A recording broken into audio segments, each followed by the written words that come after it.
Welcome to Dominican USA. My name is Mr. Kennedy. And today we're going to bring you a special channel.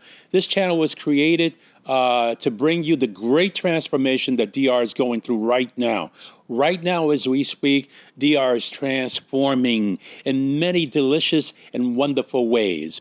We're going to talk about what's important for this channel is to be transparent, to give you unbridled journalism. And what are we going to talk about? What is the great transformation? Growth. We're going to talk about growth, what's happening here. And we're going to do this channel in English. We're going to reach out to those non-speaking Spanish folks that are out there that want to come to DR. These folks that are interested in DR, whether it be investment, whether it be tourism, whether it be whatever they want to do to relocate here, DR has it all. Now, with that in mind, it does have its set of issues here. DR has a lot of issues because growth brings issues. Growth brings issues. Now, but we're going to accentuate the positive. We want to talk about the positive first, and I'm going to give you also all the negatives. Now, my name is Mr. Kennedy again, and this is Dominican USA. Okay. Now, let's talk about the economy. Everybody wants to know, hey, what's going on with the economy here? Do I come here? Do I try to invest? Do I try to do certain things? And for some, that's a mystery. But let me tell you, in the last 15, 20 years, the Dominican Republic has had a 5 to 6% GDP. 5 to 6% GDP, unheard of for any Caribbean nation that only has what? 12 million people. 12 million people are producing 5 to 6 GDP on a constant yearly basis. That's what DR is doing at this particular time. Yes, now let's talk about the export, because people say, okay, DR is only about tourism. No, the Dominican Republic exports a lot of things throughout the world, especially in the Western Hemisphere. Let's talk about the biggest one, agricultural products. Agricultural products, we are in a blessed nation that we can produce so many things. We don't not only feed the Dominican Republic, but we could feed part of the Western Hemisphere. Agricultural product is a big one that we have. Second, medical supplies. What medical supplies? DR is exporting medical supplies. Yes. We have these places called La Zona Franca. They are just creating so many products, and we're shipping them out. And also, let's talk about the rare metals. Let's talk about what's here. Truly what everyone is after. There was a story not too long ago when the Russians came here at 3 o'clock in the morning to meet with the president because they're interested in rare metals, lithium, cobalt, all these things that, technology needs. DR has it.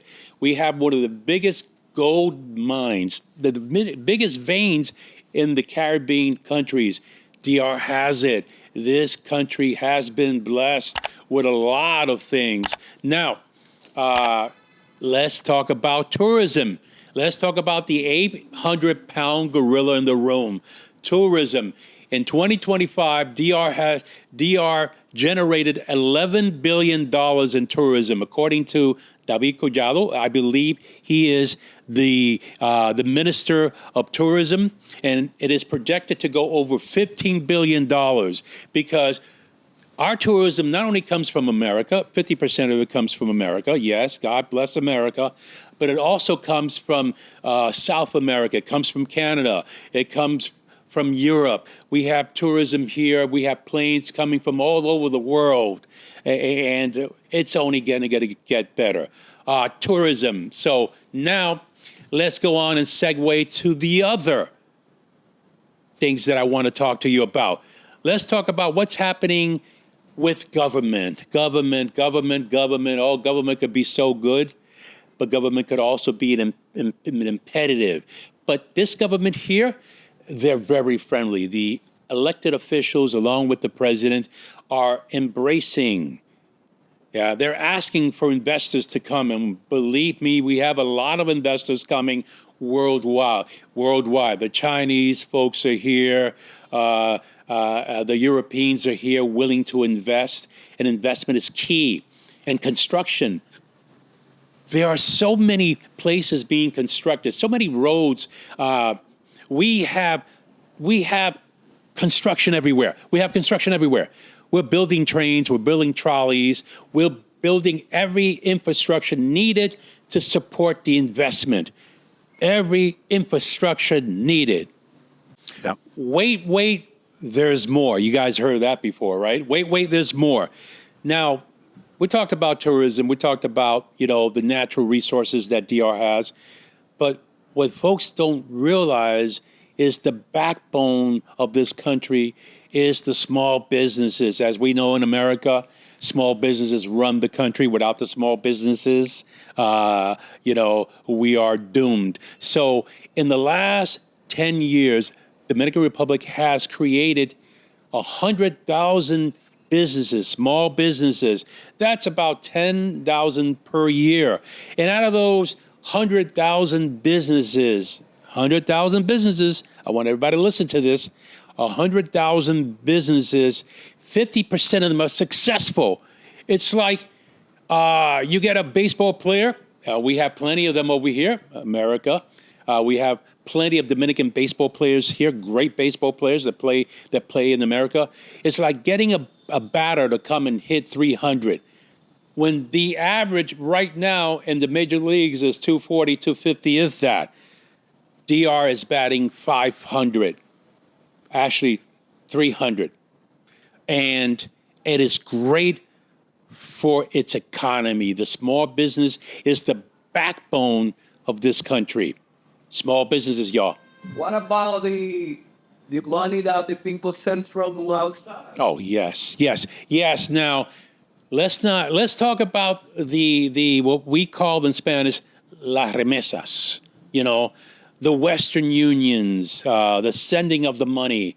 I believe that in the Americas, Canada, America, the Caribbean, South America, I think Mexico's first. Well, they got about 90 million people. The Mexican economy is booming, and they send a lot of money from the United States to Mexico.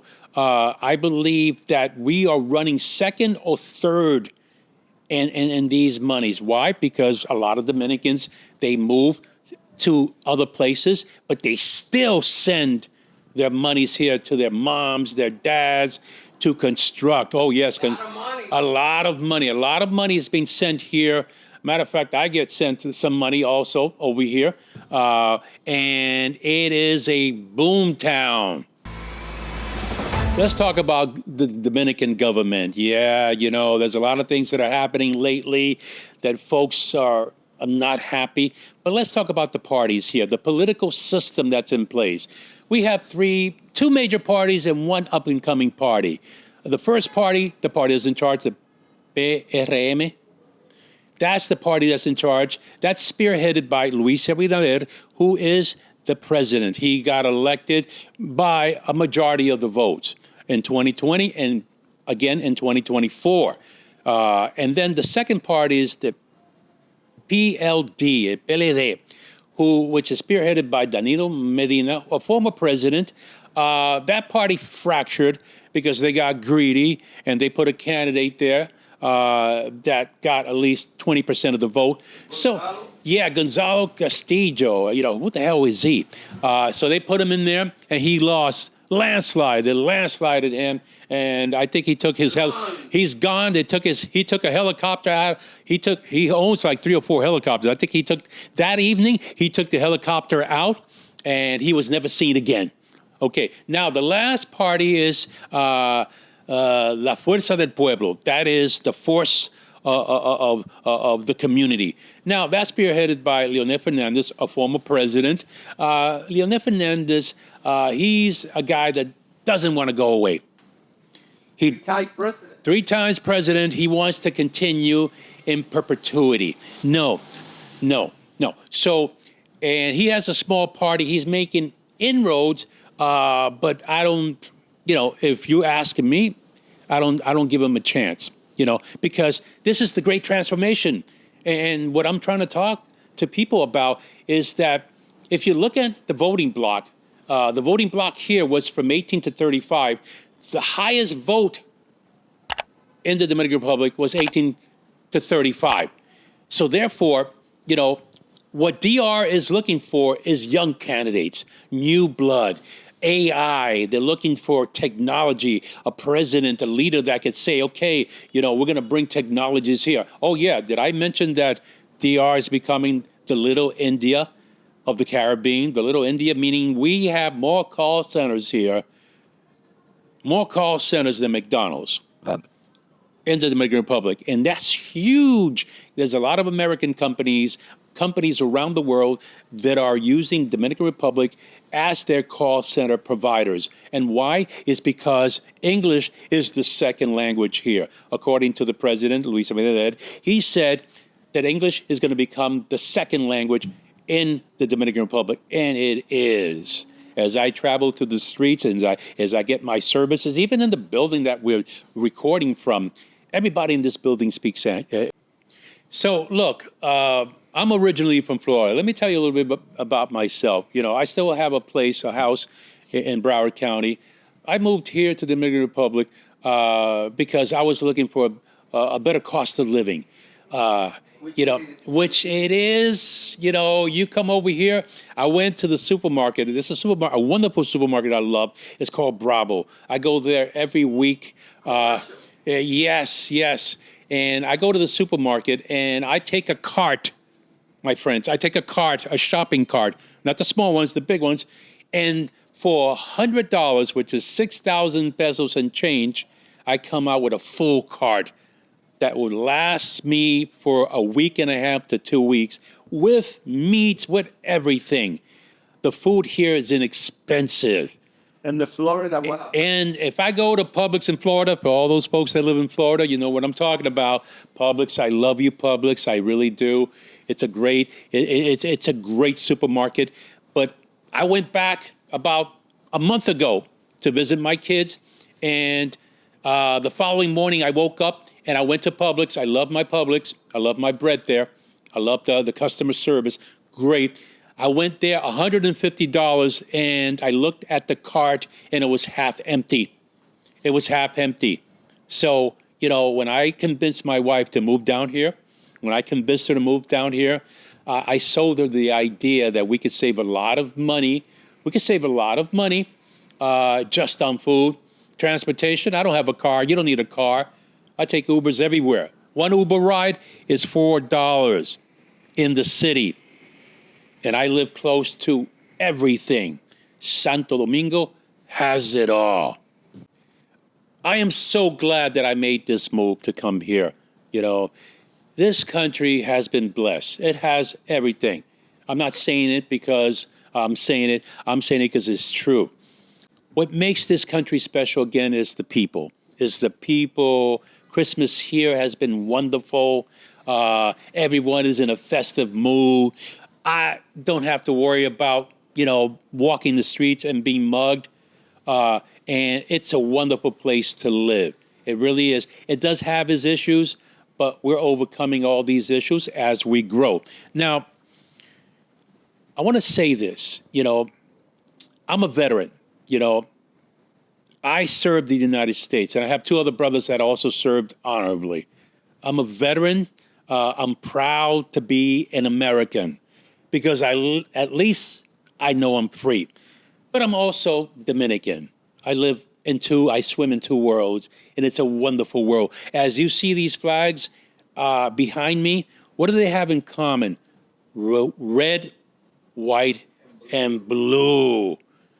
We are two countries joined together. And as a veteran, I feel safe here. As a veteran, I know that the Western Hemisphere is safe because we have what? We have America to protect us. Without America, we'll be in peril. So we thank you, America. We thank all those veterans that are out there, and we want to tell you that over here in Santo Domingo, Santiago, Puerto Plata, Punta Cana, we have veteran clinics, not affiliated with the VA, but clinics that work along with the VA to give you services. So if you're a veteran, you're looking to relocate, you're looking to be an expat, this is a great place. I belong to the Well-Vet community here in Santo Domingo. It's about 10 minutes away from here. It's a wonderful place. They give you all the services that you need and some. So if you are a veteran that is looking to relocate, DR has it all for you. Now, I want to thank all of you for being with us today. I really want to thank you. This is the beginning of a journey that we're going to share together. We're going to bring you to you. We're going to bring you transparency. Please hit the subscribe button, hit the like button, and let's start this journey together. My name is Mr. Kennedy, and this is Dominican USA.